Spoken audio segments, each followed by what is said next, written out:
Hello everyone, welcome to study point. जैसा कि आपने थंबनेल में देखा है, आज हम यहाँ पर 10th बोर्ड का जो एग्ज़ाम होने वाला है मैथ्स का 30 जून को, उसके कुछ इम्पोर्टेंट क्वेश्चन के बारे में बात करेंगे। कुछ बेसिक चीज़ें हम यहाँ पर करेंगे जो आपके एग्ज़ाम में आपको 20 मार्क्स तक दिला सकती हैं। ठीक है, पूरा अगर आपको वीडियो देखना है, आपको पूरे चैप्टर करने हैं या ज़्यादा नंबर लाने हैं, तो उसके लिए आप बुक से पढ़िए या फिर मैंने वीडियोस डाल रखे हैं पूरे चैप्टर के, वहाँ जाकर आप देख सकते हैं। ये जो सेशन है, ये सेशन सिर्फ और सिर्फ आपको एग्ज़ाम में पास कराने के लिए मैं लाया हूँ। तो चलिए फिर शुरू करते हैं, देखते हैं सबसे पहले तो किस सेशन में क्या क्या रहेगा। तो यहाँ पर मैं आपको 4th चैप्टर कराऊँगा। 4th चैप्टर जो ग्राफ वाला है, जिसमें से 6 नंबर का एक क्वेश्चन आता है। उसके बाद हम बात करेंगे 10वें चैप्टर की बिंदु पथ की, जिसमें से एक 3 नंबर का क्वेश्चन बैठेगा आपके एग्ज़ाम में। बात करते हैं चैप्टर नंबर 18 की, तो 18 में से एक 3 नंबर का और एक 1 नंबर का, यानी कि 4 नंबर के टोटल क्वेश्चन यहाँ पर से आएंगे। उसके बाद में 17 चैप्टर जो है आपका माध्यिका वाला, जो केंद्रीय प्रवृत्ति माप वाला चैप्टर है, इसमें से 6 नंबर का एक क्वेश्चन। ठीक है, तो यहाँ पर आपके 6 और 3 9 और ये 10 हो गए 19 नंबर। अब एक चैप्टर हम यहाँ पर करेंगे, चैप्टर नंबर 11 समरूपता। इसमें से या तो 1 नंबर का क्वेश्चन या फिर 3 नंबर का क्वेश्चन। देखिए 3 नंबर का क्वेश्चन वैसे आता है, लेकिन मैं यहाँ पर जो करवा रहा हूँ आपको सारा, मैं पूरा चैप्टर नहीं कराऊंगा, तो मैं कुछ जो इम्पोर्टेंट चीज़ें करा रहा हूँ उसमें से या तो 1 नंबर में बैठ जाएगा या फिर 3 नंबर में बैठ जाएगा। तो मैं 3 नंबर को नहीं मान के चल रहा हूँ, तो यहाँ पर 1 ही नंबर मान रहे हैं हम यहाँ पर। तो ये 20 मार्क्स के जो हैं आपके क्वेश्चन मैं यहाँ पर आपको करा दूँगा। देखिए मैं आपको जो क्वेश्चन कराऊंगा वो आपका एक टाइप होगा।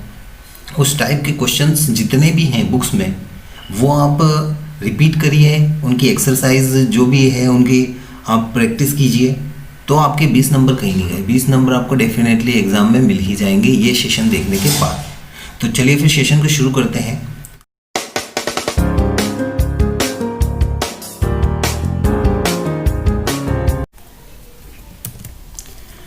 तो चलिए सबसे पहले हम यहाँ पर बात करने वाले हैं चैप्टर 10 की। चैप्टर 10 जो हमारे पास में है यहाँ पर बिंदु पथ का क्वेश्चन हमारे पास में है कि एक ABC त्रिभुज ABC में माध्यिकाएं AD, BE और CF। देखिए या तो इस तरीके का चित्र आपको मिल जाए, या फिर ऐसा सवाल में आए कि त्रिभुज ABC में माध्यिकाओं की बात हो रही हो, 3 माध्यिकाओं की जो बिंदु G पर प्रतिच्छेद कर रही हैं। तो अगर ये लाइन आपको मिलती है, शुरू वाली लाइन देख लीजिए, यहाँ पर ABC की जगह PQR XYZ कोई सा भी त्रिभुज आ सकता है। तो त्रिभुज जैसे आया और उसके अंदर 3 माध्यिका G पर बिंदु पर प्रतिच्छेद कर रही है, तो चित्र ऐसा ही बनेगा, सेम चित्र बनेगा। या तो बना हुआ आपको एग्जाम में मिलेगा, या नहीं बनता है तो ये वाला चित्र बनाना है आपको। इसके बाद आगे क्या बात कर रखी है कि यहाँ पर AG का मान 6 सेंटीमीटर दे रखा है, BE 9 सेंटीमीटर, GF 4.5 सेंटीमीटर दी हुई है। तो GD, BG और CF ज्ञात करनी है। तो सबसे पहले तो हम यहाँ पर नाम दे देते हैं त्रिभुज को। ये त्रिभुज हमारा है ABC।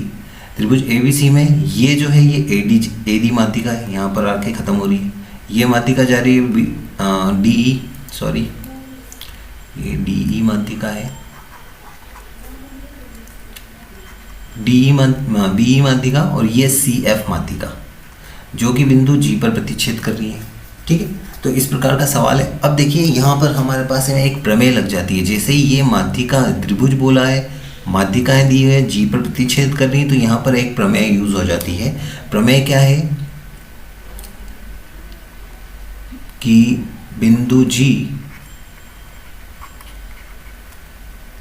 तीनों माध्यिकाओं को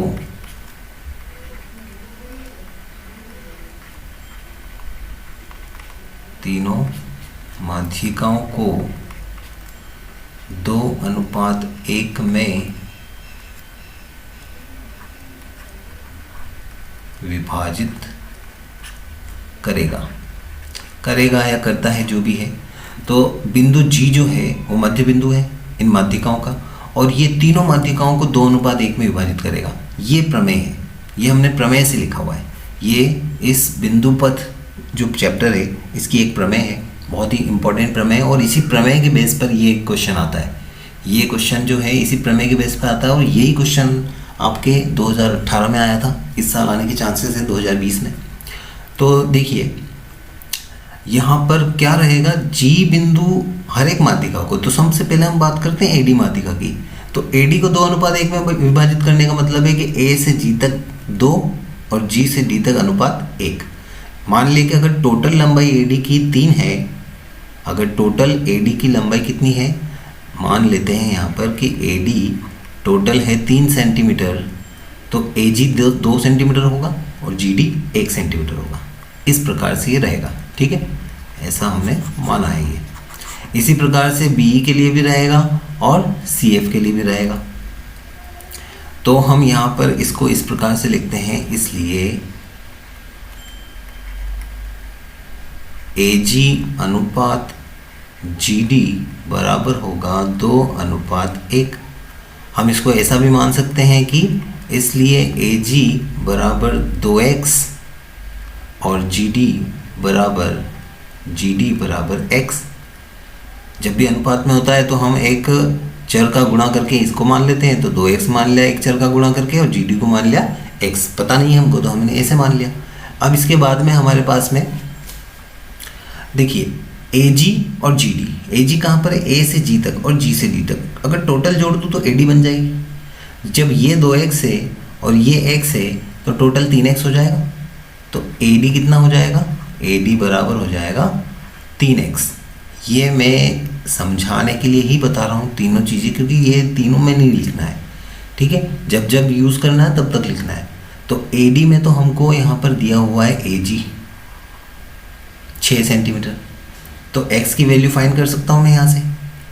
तो यहाँ पर मान रख रहे हैं हम, ए जी बराबर 6 सेंटीमीटर रख दिया, बराबर में 2x।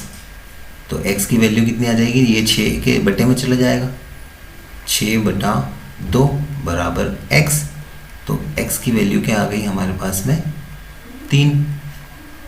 ये आ गई, समझ में आया। ये देखिए ए जी 6 सेंटीमीटर है, तो ये ए जी का मान जो है हमने यहाँ रख दिया 6 सेंटीमीटर, और ये 2 जो है इस 6 के बटे में चले जाएगा, तो ये आ जाएगा हमारे पास में x की वैल्यू। अब हमको निकालना है जी डी। देखिए ये जी डी किसके बराबर होता है, x के बराबर ही होता है, तो ये किसके बराबर हो जाएगा, जी डी के बराबर ही हो जाएगा ना। x की वैल्यू 3 है यानी कि जी डी की वैल्यू 3 है, इसलिए जी डी बराबर 3 सेंटीमीटर हो जाएगा। ये हमारे पास में आंसर आ जाएगा पहला, यानी कि जी डी का जो वैल्यू निकालनी थी वो आ गई हमारे पास। अब देखिए दूसरा, बी 9 सेंटीमीटर। तो सेम तरीका चलेगा, ये जो तरीका है ना ये वाला सेम तीनों के लिए रहेगा, सेम टू सेम। अब ये जो 3x, ए डी 3x था, ए डी पूरी माध्यिका थी, बी यहाँ पर पूरी माध्यिका है, तो बी 3x होगी। बी जी कितनी होगी, बी से जी तक 2x होगी और जी से ई तक 1x होगी। ये बात समझ लीजिए आप, ये है, ये पूरे तीनों माध्यिकाओं के लिए यूज़ होगा ये वाला, ठीक है। तो अब देखें पुनः, बी ई बराबर 3x कैसे लिखा, यहाँ से, ये हम कर चुके हैं, ठीक है। तो एक जगह लिख दीजिए, कोई भी किसी भी एक माध्यिका के लिए लिख दीजिए, वो सबके लिए यूज़ होगा। तो बी ई बराबर 3x आया, तो x की वैल्यू निकाल लें यहाँ से, b की वैल्यू रख देते हैं 9 बराबर 3x। तो x की वैल्यू कितनी आ जाएगी, 9/3 बराबर x। तो x की वैल्यू यहाँ से आ जाएगी, x बराबर भी 3 ही आएगा। यहाँ पर भी 3 ही आ रहा है, देखो यहाँ भी 3 आया था, यहाँ भी 3 आया। सबके लिए सेम नहीं आएगा, अलग अलग रहेगा। ये तो आ गया, कोइंसिडेंटली आ गया है, लेकिन आएगा नहीं यहाँ पे, ठीक है। ये यहाँ पर 9 में भाग लगेगा 3 से, तो 3 आएगा। अब निकालना क्या है, बीजी, ये रह गया बीजी। बी से जी तक कितना है, 2x है, तो इसलिए हम इसको आगे करते हैं, थोड़ा सा इसको नीचे कर लेते हैं। तो इसलिए बीजी बराबर, और बीजी का अनुपात कितना होता है, 2x होता है। तो 2x बराबर यानी कि 2 इंटू एक्स की वैल्यू कितनी है, 3। तो कितना हो जाएगा बीजी, बीजी हो जाएगा 6 सेंटीमीटर। ये हमारे पास में बीजी की वैल्यू आ गई। इसी प्रकार से अब तीसरा हमको क्या ज्ञात करना है, सी एफ। तो देखो सी से एफ तक पूरी लंबाई यानी कि 3x ज्ञात करना है, और दिया क्या है, जी एफ। जी एफ कितना होता है, ये रहा जी एफ, जी से एफ तक कितना होता है, ये एक्स होता है और ये 2x होता है। तो x दिया हुआ है, 3x निकालना है। सिंपली जो दिया हुआ है उसमें 3 का मल्टीप्लाई कर दो। इधर कर देते हैं इसको पुनः, जी एफ बराबर x बराबर 4.5 सेंटीमीटर।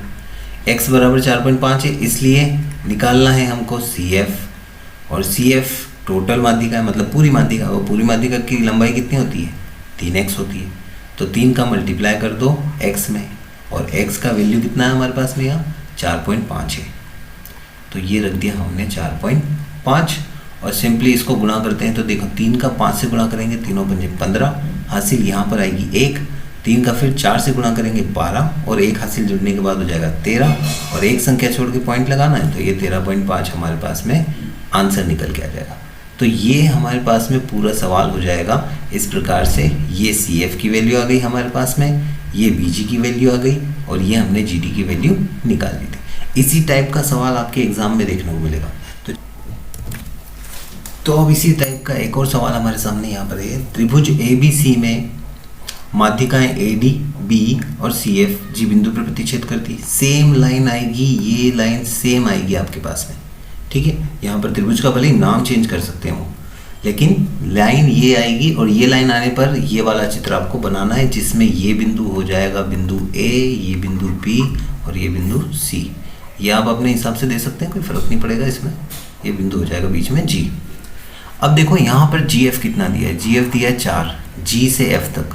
पहले तो हम यहाँ पर लिख देते हैं, ये ए डी माध्यिका हो गई, ये बी ई माध्यिका हो गई, और ये सी एफ माध्यिका हो गई, जिसमें ये रहा अपना जी एफ। ये जी एफ कितना होता है, जी एफ एक्स होता है, और ये कितना होता है, 2x होता है। टोटल कितना हो जाता है, 3x हो जाता है, ठीक है। ये लास्ट वाले अभी एग्जाम्पल में बताया मैंने। ये देखिए बी में ये बी से जी तक ये 2x होगा, और जी से ई तक x होगा। शीर्ष से चलेंगे तो डबल होगा, सिंपल सी बात है। शीर्ष से चलना है, शीर्ष कितने हैं, ए बी सी। यहाँ शीर्ष से चलेंगे तो ये 2x होगा और ये x होगा, ठीक है। ये वही प्रमेय जो यूज़ है, तो यहाँ पे भी प्रमेय लिख देते हैं कि चूंकि प्रमेय आपको लिखनी ही है, आपको एक ही सवाल आएगा एग्जाम में, तो एक ही बार प्रमेय लिखनी है, और लिखनी ज़रूरी है। प्रमेय नहीं लिखोगे नंबर कटेगा। तो प्रमेय क्या है आपकी यहाँ पर, क्योंकि जी सभी माध्यिकाओं को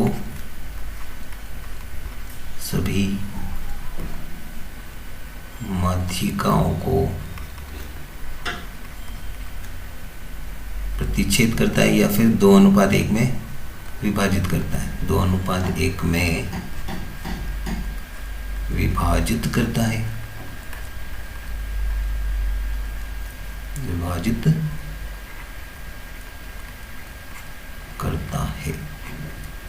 ठीक है। अगर विभाजित करता है तो अब यहाँ पर केवल दो माध्यिका के लिए यूज करना है। एक तो जी एफ वाली माध्यिका कौन सी है, जी एफ वाली माध्यिका है सी एफ, ठीक है।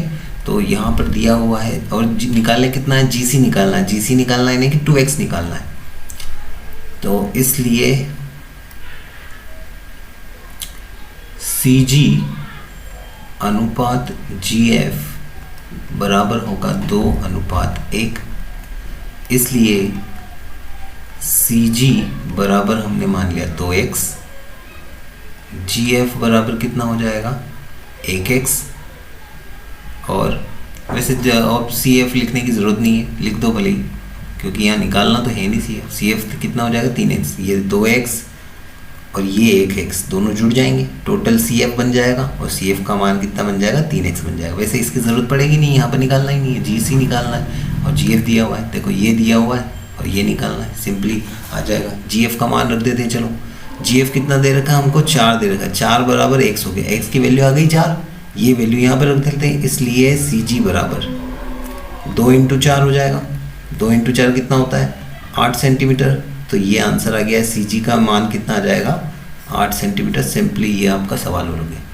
बहुत ही सिंपल सवाल है ये, बहुत ही सिंपल। और इस तरीके के सवाल आपके एग्जाम में आते हैं, छोड़ना तो बिल्कुल भी नहीं है, हलवा है ये तो, ठीक है।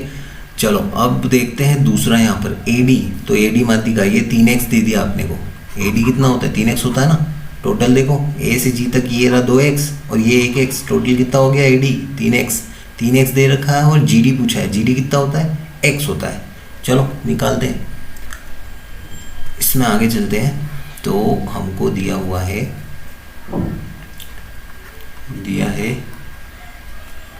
AD बराबर 7.5 सेंटीमीटर। AD कितना होता है, 3x, तो 3x बराबर 7.5 सेंटीमीटर। ठीक, तो x की वैल्यू कितनी आ जाएगी, x बराबर 7.5 बटा 3, भाग लगाओ।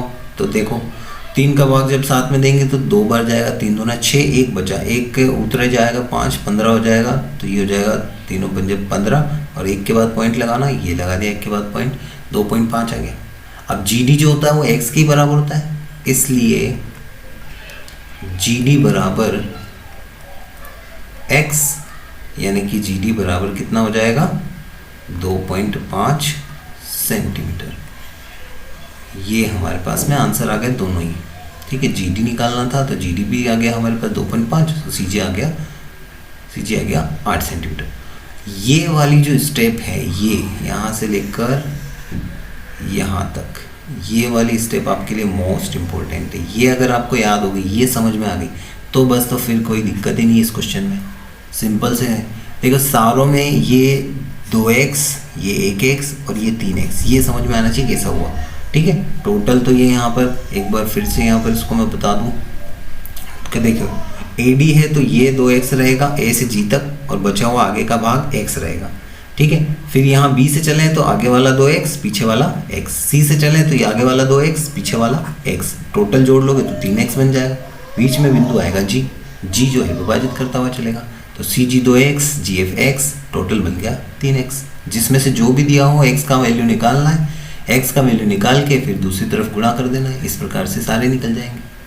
तो ये हमारे पास में बिंदु पथ की प्रश्नावली के 2 ही सवाल करा रहा हूँ मैं। तो चलिए अब अगला चैप्टर हम यहाँ पर शुरू कर दें, प्रायिकता। जो चैप्टर नंबर हमारे पास कौन सा है, ये चैप्टर नंबर है ये 18वां, प्रायिकता। इसमें से एक तो 1 नंबर का क्वेश्चन बनेगा, एक 3 नंबर का क्वेश्चन बनेगा। ठीक है, चैप्टर नंबर 18 ये प्रायिकता। अब देखो प्रायिकता होता क्या है, सबसे पहले तो थोड़ा सा समझा देता हूँ मैं। प्रायिकता क्या होता है, किसी भी घटना के अनुकूलतम परिणाम ज्ञात करते हैं हम, उस घटना के होने या नहीं होने की जो प्रायिकता है वो निकालते हैं। कैसे, जैसे कि अगर मैं मान लूँ कि अगर कोई कहता है कि एक थैला है, उस थैले में हमारे पास में 1 2 3 4 5 6 7 गेंदे मान लो, और यहाँ पर कुछ गेंदे अलग कलर की है, कुछ गेंदे अलग कलर की, इस टाइप से है ये। मान लो कि यहाँ पर ये 2 गेंदे जो हैं काली हैं, 3 गेंदे काली कर लेते हैं चलो, और बाकी 4 गेंदे सफ़ेद हैं। तो यहाँ से एक गेंद निकालनी है और बताना है कि वो गेंद काले होने की प्रायिकता क्या है। तो देखिए काली गेंदें कितनी है, 1 2 3, टोटल 3 गेंदें काली, 3 में से ही एक बाहर निकलेगी। और टोटल कितनी गेंदें हैं, 7 गेंदें, कुल है हमारे पास 7, और अनुकूल परिणाम है हमारे पास 3, तो परिणाम हो जाएगा हमारे पास 3/7। ये हमारे पास प्रायिकता निकल के आएगी, किसकी, काली गेंद निकालने की प्रायिकता। तो इस प्रकार से ये जो है प्रायिकता होती है। अब चलो देख लेते हैं। सबसे पहले तो हम यहाँ पर बात करते हैं फॉर्मूले की। तो फॉर्मूला क्या होता है इसका, प्रायिकता बराबर किसी भी घटना का अनुकूल परिणाम बटा कुल परिणाम, अनुकूल परिणाम बटा कुल परिणाम। ठीक है, तो ये जो है कोई भी घटना हुई, चाहे वो घटना बारिश होने की हो, चाहे वो घटना बॉल निकालने की हो, चाहे पासा फेंकने की हो, चाहे ताश के पत्ते या कार्ड वाली घटना हो, कोई भी घटना हो, हमारे पास में यहाँ अनुकूल परिणाम और कुल परिणाम 2 चीज़ें आएंगी। उन दोनों से ही हमको यहाँ पर प्रायिकता निकालनी होगी। ये प्रायिकता का एक फॉर्मूला तो ये यूज़ करेंगे हम। दूसरा एक फॉर्मूला है कि प्रायिकता कोई भी घटना है, प्रायिकता को प्रोबेबिलिटी बोलते हैं इंग्लिश में, तो यहाँ पर P से नोटेशन देते हैं उसको। और कोई घटना A है, ठीक है, तो इस घटना के होने की प्रायिकता तो A है और नहीं होने की प्रायिकता A0 मान लेते हैं। होने की प्रायिकता A है और नहीं होने की प्रायिकता A0, इसको A0 बोलते हैं, नहीं होने की प्रायिकता। तो वो कैसी होती है कि अगर घटना होने की प्रायिकता निकालनी है तो 1 - P A0 लिख दो। ठीक है। और अगर घटना नहीं होने की प्रायिकता निकालनी तो भी सेम फॉर्मूला, नहीं होने की प्रायिकता भी तो एक में से घटा देंगे हम पी ए को। ये घटना होने की प्रायिकता है, ये घटना नहीं होने की प्रायिकता, ठीक है। तो कुल मिला के बात ये हुई, कोई भी घटना है यानी कि प्रोबेबिलिटी जो है, प्रोबेबिलिटी का मान हमेशा एक से कम होगा या फिर 0 से बड़ा होगा या 0 के बराबर भी हो सकता है। घटना होगी नहीं तो 0, ठीक। तो ये चीज़ आपको याद रखनी है। 1 नंबर में ये पूछा जा सकता है कि घटना प्रायिकता, कोई भी किसी भी घटना की प्रायिकता का मान 0 से 1 के बीच में होता है, ठीक है। 0 से 1 के बीच में प्रायिकता का मान होता है। ये 0 हो सकता है, 1 हो सकता है, 1 भी हो सकता है, लेकिन 1 से बड़ा नहीं हो सकता, 1 से कभी भी बड़ा नहीं होगा प्रायिकता का मान। और ये 2 फॉर्मूले हम यूज़ करेंगे जब कभी भी किसी भी घटना होने की प्रायिकता दे रखी हो, नहीं होने की प्रायिकता निकालनी हो तो ये फॉर्मूला, नहीं होने की प्रायिकता दे रखी हो और होने की प्रायिकता निकालनी हो तो ये फॉर्मूला, ठीक है। तो ये 3 फॉर्मूले हम बेसिकली यूज़ करेंगे, 1, 2 और 3। ये 3 फॉर्मूले में इस प्रायिकता का कंसेप्ट क्लियर हो जाएगा। चलो तो देखते हैं यहाँ पर सवाल।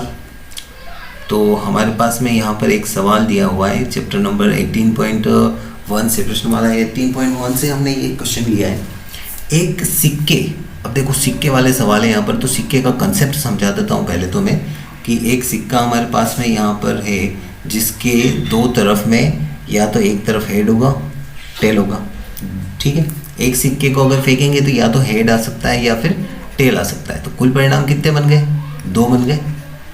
इसी प्रकार से अगर हम 2 सिक्के की बात करें, ये तो हुआ एक सिक्का, अगर 2 सिक्के हों, 2 सिक्कों को फेंका जाए या फिर एक सिक्कों को 2 बार फेंका जाए, ध्यान से सुनिएगा, या तो 2 सिक्कों को एक साथ फेंकें या एक सिक्के को 2 बार फेंकें, बात वही है, सेम चीज़। तो देखो दोनों बार में या तो हेड आ सकता है, दोनों बार में या तो टेल आ सकता है। पहली बार में हेड आ जाए और दूसरी बार में टेल आए, पहली बार में या तो टेल आ जाए और दूसरी बार में हेड आए, यही 4 परिणाम बनते हैं, इसके अलावा कोई परिणाम नहीं बनेंगे। तो 2 सिक्कों के लिए कितने परिणाम बनते हैं? 4। कुल परिणाम याद रख लेना बस, एक सिक्के के लिए 2, 2 सिक्कों के लिए 4। अब 3 सिक्कों के लिए कितने निकलते हैं? तो देखो यहाँ पर तीनों बार हेड आ जाए या फिर तीनों बार टेल आ जाए, ठीक। एक बार हेड आए फिर टेल आए फिर हेड आए, एक बार टेल आए फिर हेड आए फिर टेल आए, ऐसा भी हो सकता है। ये जो है इसको बोलते हैं हम एकांतरतः, एक छोड़ के एक बार, एकांतरतः बोलते हैं इसको, ठीक है। ये तीनों आ गए, ये तीनों आ गए। उसके बाद पहली 2 बार तो हेड आए और लास्ट बार टेल आ जाए, या फिर पहली 2 बार टेल आए और लास्ट बार हेड आ जाए, ऐसा भी बन सकता है। एक पहली बार हेड आए और बाकी दोनों बार पीछे टेल आ जाए, एक पहली बार टेल आए और बाकी दोनों पीछे बार हेड आ जाए। तो ये कुल कितने परिणाम बन रहे? 8। 3 जब सिक्के होंगे तब 8 परिणाम बनेंगे, 2 सिक्के होंगे तब 4 परिणाम बनेंगे, एक सिक्का होगा तब कुल परिणाम कितने बनेंगे? 4। यहाँ पर सिक्कों की संख्या है ये कि सिक्के कितने हैं, और ये हमारे पास में क्या है? ये सब कुल परिणाम है। ये क्या है? सब कुल परिणाम। इस वीडियो को आप डाउनलोड कर लेना, डाउनलोड करके इसको बार बार देखना, समझ में आ जाएगा। चाहो तो अभी नोट्स भी बना सकते हो, स्क्रीनशॉट ले सकते हो, जिस आप चाहो, ठीक है। पढ़ लेना बस कुछ भी करके। तो ये तो हमारे पास में एक बेसिक जो है मैंने आपको बता दिया। अब देखते हैं इस सवाल को कैसे हल करते हैं। एक सिक्के के लगातार 3 उछालों, 3 उछाल बोल दिए मतलब कि ये वाली बात हो रही है, ठीक है। एक सिक्के को 2 बार फेंको या फिर 2 सिक्कों को 1 बार फेंको, या फिर एक सिक्के को 3 बार फेंको या 3 सिक्कों को एक साथ उछालो, एक ही बात है, कंफ्यूज मत होना इसमें, ठीक है। एक सिक्का है उसको 3 बार उछाला, 3 बार उछाला तो यही परिणाम बनेगा ना, एक बार एच आए, एक बार दूसरी बार भी एच आए, तीसरी बार भी एच आए, इस प्रकार से। तो ये सेम कंसेप्ट है, ठीक है। 3 जब आ गया, 3 उछाल बोल दे या 3 सिक्के बोल दे, ये वाला कंसेप्ट है, याद रख लेना। कुल परिणाम कितने होंगे इसमें? 8। अब बस ये निकालना है, कुल परिणाम तो आ गया, देखो बटेगा तो आ गया हमारे पास में 8, और ऊपर क्या आएगा वो निकालना है, अनुकूल परिणाम क्या होगा। तो सवाल पढ़ो। अब सवाल में क्या बोला? एकांतरतः चित्त या पट आने की प्रायिकता। एकांतरतः यानी कि एक छोड़ के एक छोड़ के एक, चित्त या पट दोनों को बोल दिया, कोई भी एक। चित्त नहीं बोला, चित्त बोलता तो हम ये मान लेते, पट बोलता तो हम ये मान लेते, लेकिन उसने दोनों ही बोल दिए, चित्त या फिर पट्ट दोनों। तो कितने परिणाम है ऐसे? ये रहेगा 2। एकांतरता छोड़ के एक, तो ये रहा हमारे पास और एक ये रहा, 2 परिणाम हो गए। ये रख दिया हमने 2 अनुकूल परिणाम, तो आंसर कितना आ जाएगा? 1/4। चलो इसको थोड़ा सा ढंग से कर लेते हैं।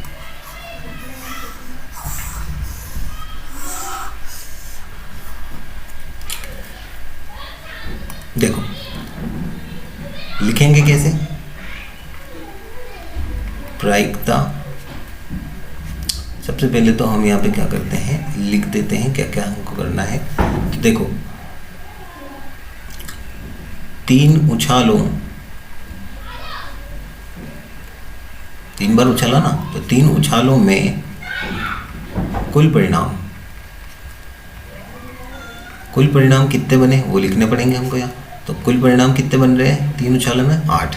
ठीक है, अब एकांतरता चित्त या पट्ट का तो हम यहाँ डायरेक्ट लिख देते हैं अनुकूल परिणाम। जो हमारा सवाल है उसके अकॉर्डिंग अनुकूल परिणाम क्या हो रहा है? तो अनुकूल परिणाम हमारे पास में आ रहे 2। या तो हमारे पास में HTH आएगा या फिर हमारे पास में THT आएगा। यही 2 परिणाम जो है वो हमारे एकांतरता चलेंगे। तो अब लिखेंगे हम यहाँ पर सूत्र। क्या है सूत्र? प्रायिकता बराबर अनुकूल परिणाम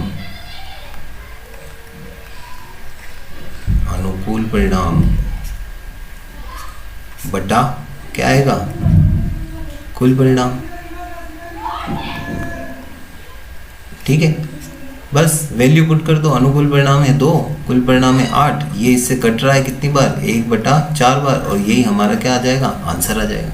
सिंपल से सवाल है प्रायिकता के, ये बहुत ही सिंपल सवाल है। ऐसे सवाल 3 नंबर में भी आ जाते हैं आपके पास में। तो ये हलवा है ये तो, अरे यार ये हलवा है, 3 नंबर का क्वेश्चन है ये, ऐसे 3 नंबर के क्वेश्चन में आ जाते हैं। आप पिछले साल के पेपर देखें ना, इसी टाइप के क्वेश्चन मिलेंगे। चलो देखते हैं आगे, दूसरा क्वेश्चन भी देख लेते हैं इसका, सिक्के वाला। अब यहाँ पर बोला 2 सिक्कों को एक बार, वही बात आ गई, 2 सिक्के एक बार, कुल परिणाम कितना होगा हमारे पास में? 4 होगा। याद रखना है ये तो, फट से सवाल हो जाना चाहिए। अब थोड़ा सा समझ लेते हैं। देखो 2 सिक्के एक बार उछालने पर परिणाम कैसे बनते हैं, यहाँ पे लिख देता हूँ मैं। कुल परिणाम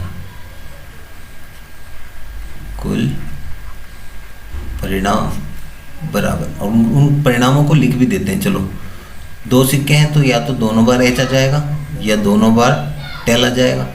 पहले हेड आए दूसरी बार टेल आए, या पहली बार टेल आए और दूसरी बार हेड आए। ये परिणाम हो गए। ठीक है, तो कुल परिणामों की संख्या कितनी हो गई? 4 हो गई है। इसको यहाँ से मिटा देते हैं। अब क्या बोला है आगे?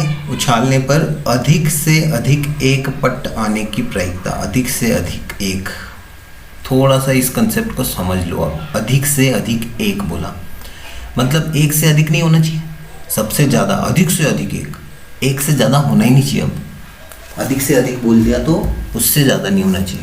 तो देखो अधिक से अधिक एक पट्ट, ये रहा हमारा पट्ट, ये तो 2 हो गए, तो ये तो हो गया कैंसिल, ये तो ले ही नहीं सकते हम। अधिक से अधिक एक यहाँ पर है, बिल्कुल है। अधिक से अधिक एक यहाँ पर भी है, बिल्कुल है। अधिक से अधिक एक यहाँ पर तो नहीं है तो 0 तो है ना।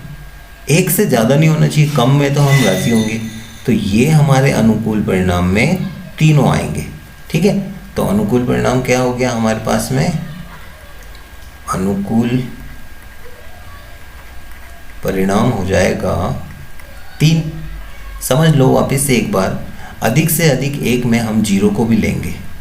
ठीक है, 0 अधिक से अधिक एक में एक से ज़्यादा पर नहीं जाना है। यहाँ पर 2 कंसेप्ट होते हैं, एक कम से कम वाला कंसेप्ट होता है। अगर यहाँ बोला होता कम से कम एक, तो हम कम से कम एक में इसको नहीं लेते, यहाँ पर तो हम लेंगे इसको। अधिक से अधिक बोला है ना, तो एक से ज़्यादा नहीं लिया। देखो यहाँ 2 हो गए थे तो ये नहीं लिया हमने, लेकिन 0 को लेंगे और 1 को लेंगे। तो आंसर क्या हो जाएगा आपका?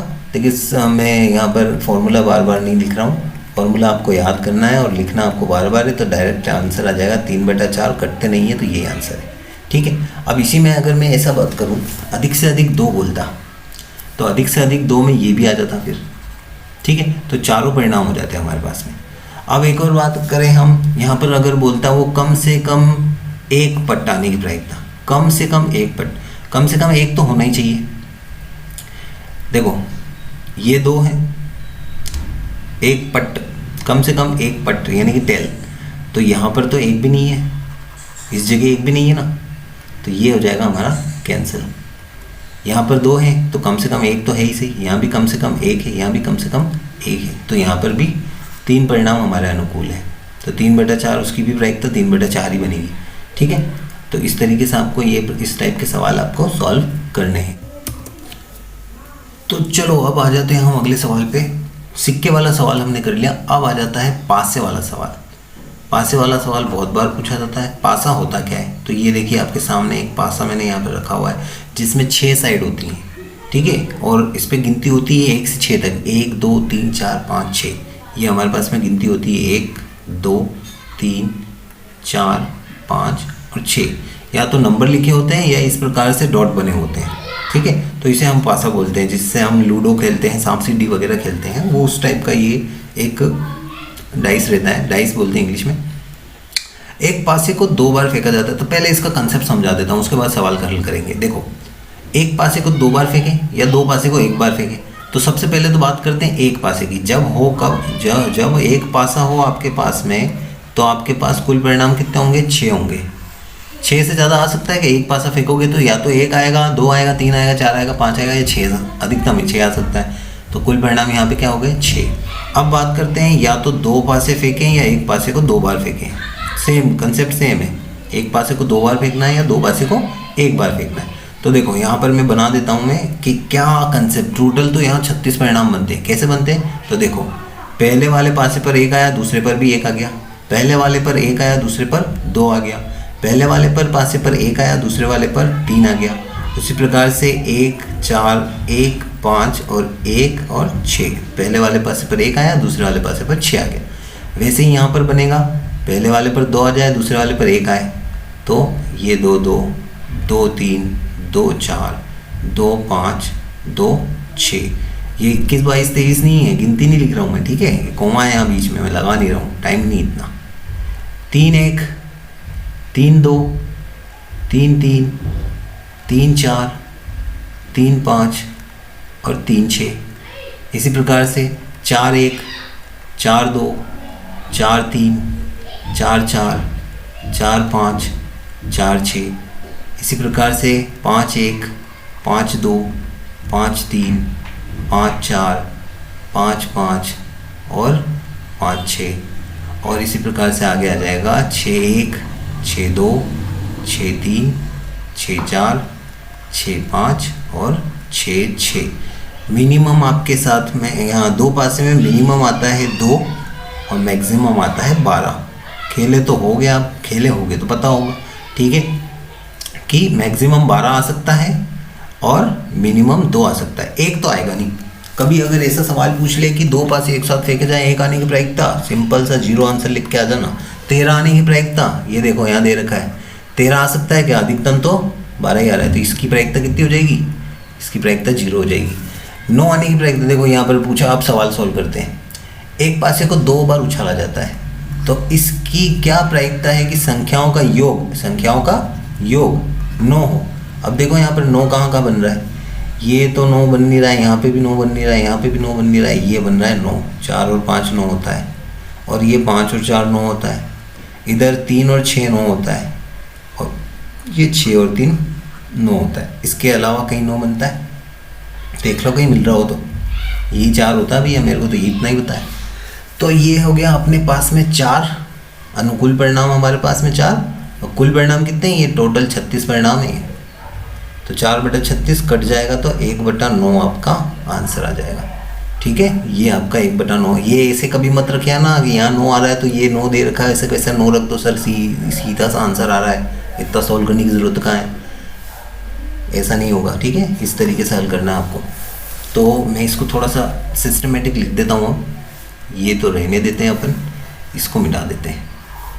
ठीक है ना, इसको मिटा देते हैं अपन। चलो देखो, ये इसको मिटाया खाली। चलो देखो, ये अपने पास में क्या लिखेंगे हम, प्रायिकता बराबर अनुकूल परिणाम बटा कुल परिणाम। अनुकूल परिणाम कितना है हमारे पास में 4, कुल परिणाम कितने हैं 36, तो ये हो जाएगा कट के 1/9। 4 एकम 4, 4 9 36, ये हमारा आंसर हो जाएगा। और 13 के लिए हम तो सिंपल सा 13 वाला जो सवाल, ये तो है सवाल नंबर 1 का आंसर। सवाल नंबर 2 के लिए प्रायिकता क्या आ जाएगी, प्रायिकता बराबर डायरेक्टली क्या हो जाएगी, 0। क्यों हो जाएगी, क्योंकि 13 तो आ ही नहीं सकता, अधिकतम तो 12 आता है। तो इस हिसाब से ये आपका सवाल सॉल्व हो जाएगा। चलो आगे देखें हम, तो आगे हमारे पास में एक क्वेश्चन है कि 1 से 17 तक की प्राकृत संख्याएं, प्राकृत संख्या कहाँ से होती है, 1 से अनंत तक होती है, ठीक है। तो 1 से 17 तक की प्राकृत संख्याओं में से एक संख्या का यादृच्छिक चयन कीजिए। एक यादृच्छिक क्या होता है, यादृच्छिक मतलब कि बिना किसी भेदभाव के या बिना किसी चीटिंग करे, ठीक है, यादृच्छिक होता है। प्रायिकता ज्ञात कीजिए कि वह संख्या अभाज्य संख्या हो। अब ये कंसेप्ट आ गया अभाज्य संख्या वाला, ये कंसेप्ट हम यहाँ पे भी कर सकते हैं। जब ये एक पासे वाला सवाल आ सकता है ना कभी, तो एक पासे में अभाज्य संख्या वाला सवाल आ सकता है। तो मैं यहाँ पर थोड़ा सा इसको बता देता हूँ। देखो एक पासे में 1, 2, 3, 4, 5 और ये 6, ये अंक होते हैं एक पासे में। अब इसको मिटा दूँ मैं, इसको मिटा देता हूँ। चलो एक पासे में हमारे पास में यही अंक होते हैं 1 से 6 तक। अब 1 से 6 तक अंक में अगर वो बोल दे कि विषम संख्या आने की प्रायिकता बताओ, तो विषम संख्या कौन सी हो गई, 1, 2, 3 हो गई। तो 3/3 यानी कि 1/2 बन जाएगा। सम संख्या तो ये 1, ये 2 सम संख्या और ये तीसरी सम संख्या, ये आ गई प्रायिकता सम विषम की। अगर ऐसा बोल जाए कि अभाज्य संख्या आने की प्रायिकता, तो अभाज्य संख्या देखो 2 को हम काउंट ही नहीं करते हैं, सॉरी 1 को हम काउंट ही नहीं करते हैं, हमको 2 से चलते हैं। 2 एक अभाज्य संख्या, ये दूसरी और ये तीसरी, 3 अभाज्य संख्या होती है यहाँ पर। तो 3/6 यानी कि फिर से ये भी आ जाएगा 1/2 आंसर। इस टाइप से 5 से बड़ी संख्या आने की प्रायिकता, 5 से बड़ी कितनी है, केवल एक ही संख्या 5 से बड़ी है, तो आंसर क्या बन जाएगा, 1/6 बन जाएगा। 5 से छोटी संख्या आने की प्रायिकता, तो ये 4 संख्याएं जो है 5 से छोटी है, 5 को नहीं काउंट करना है इसमें, जो भी आएगा उसको काउंट नहीं करेंगे हम। तो 4/6 यानी कि 2/3 आंसर आ जाएगा, कट जाएगा ये, तो 2/3 बन जाएगा। तो ये आप कंसेप्ट समझ के चलिए, इस कंसेप्ट के हिसाब से ही सवाल सॉल्व करना है आपको। ये वीडियो बार बार देखना, कंसेप्ट समझ लेना, बस कंसेप्ट के हिसाब से क्वेश्चन आएंगे, ठीक है। यहाँ पर अगर मैं बोलूँ इस सवाल में और सॉल्व करते हैं अपन, जैसे कि ये हमारे पास में दे रखा है, तो अगर मैं बोलूँ कि यहाँ पर 9 दे रखा था, मान लो 6 आ गया कि ये अंकों का योग 6 होने की प्रायिकता बताओ, तो 6 कहाँ पर है, एक तो ये रहा, एक ये रहा, 2 हो गए, ठीक है। ये हो गया 3 और 3 6, ये हो गया 4 और 2 6, और ये हो गया 5 और 1 6, कितने हो गए, 1 2 3 4 5, बस 5/36 आंसर हो जाएगा सिंपली। इसी प्रकार से बहुत सारे सवाल यहाँ पर बन जाएंगे। अंकों का योग 10 होने की प्रायिकता बताओ, अंकों का योग 11 होने की प्रायिकता बताओ, ये 10 तो यहीं होगा, 11 यहीं होगा, एक ही बनता है ये, ठीक है। तो ये आपके जो है, सॉरी 10 तो यहाँ 3 जगह बन जाएगा ना, 1 2 और 3 जगह बन जाएगा, 11 यहाँ 2 जगह बन जाएगा, ये 2/36 और ये 3/36, इस प्रकार से बन जाएगा, ठीक। तो सवाल हल करना, ये कंसेप्ट समझ लेना, बस 2 पासों वाला ये वाला कंसेप्ट समझ लेना, एक पासे का ये कंसेप्ट समझ लेना। सवाल तो मर्जी पड़े जितने बन जाए, कोई फर्क नहीं पड़ता, बस कंसेप्ट समझ में आना चाहिए। चलो इसी प्रकार से आगे आ जाते हैं अपन।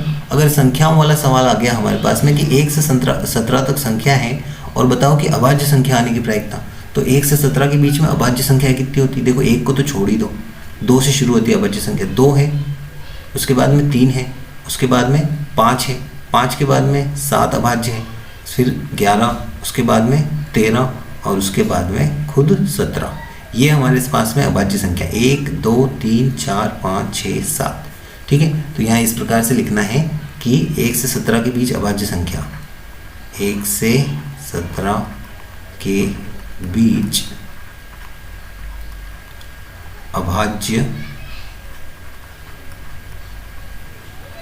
संख्याएं, तो अभाज्य संख्याएं क्या होंगी, ये होंगी, और इनके परिणाम कितने हो गए कुल, 1 2 3 4 5 6 7, तो ये हो गई 7, ठीक। कुल संख्याएं कितनी, 1 से 17 तक 17 संख्याएं, तो इसलिए प्रायिकता क्या हो जाएगी, इसलिए प्रायिकता बराबर कितनी हो जाएगी बताओ आप ही, 7/17 हो जाएगी ना। 7 तो अनुकूल परिणाम और 17 कुल परिणाम, करता है नहीं, तो ये बन जाएगा आंसर, सिंपल सा। अगर इस सवाल में ऐसा बोलता कि 15 से अधिक संख्या आने की प्रायिकता, 15 से ज़्यादा कौन सी है, एक तो 16 है, एक 17 है, 2 है, 2/17 आंसर, कुछ भी सवाल आ जाए, कोई फर्क थोड़ी पड़ रहा है। यहाँ 5 से कम आने की प्रायिकता, तो 5 से कम कितनी, 1 2 3 और 4, 4/17 आंसर। ठीक है, इस टाइप से ये हमारे पास में ये 4/17 हमारे पास में आंसर आ जाए। तो सवाल कैसे भी आ जाए कोई फर्क नहीं पड़ता। चलो आगे चलते हैं फटाफट से।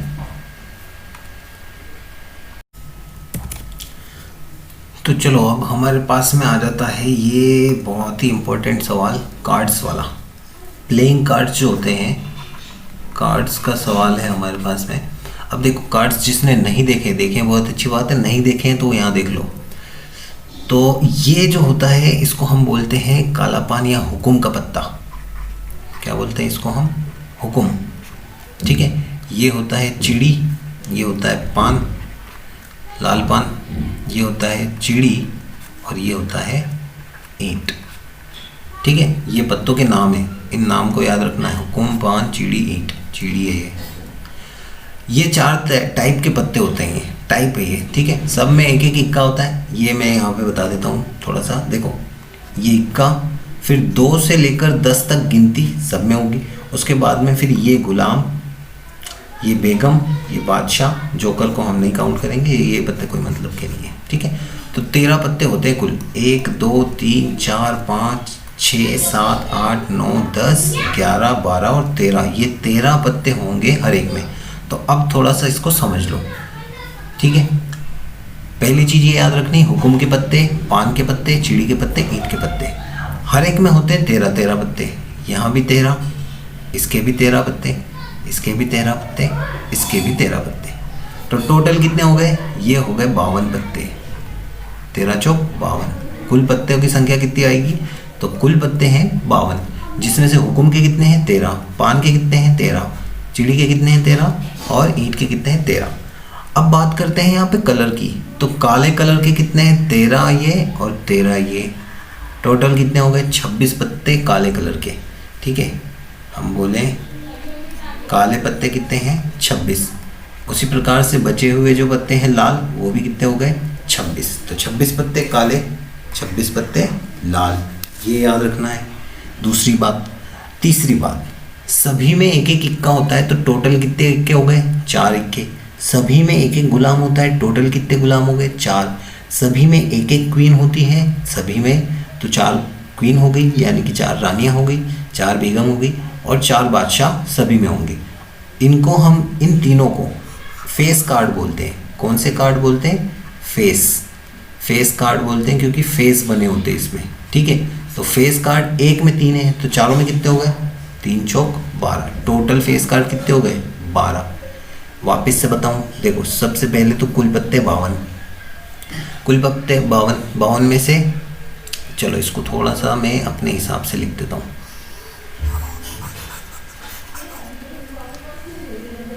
ये एक जो मैं पिरामिड बना रहा हूँ, ये आप याद रख लेना, पत्तों का कोई भी सवाल इससे बाहर नहीं जाता है। 52 तो कुल पत्ते। ठीक है, अब इसमें लाल और काले, 26 लाल 26 काले। ठीक है, अब इसमें फिर 2 टाइप से, लाल में चिड़ी नहीं आती है। लाल में क्या आएगा अपने हुकुम, और लाल में क्या आएगा अपने चिड़ी, तो आती है यार लाल में चिड़ी।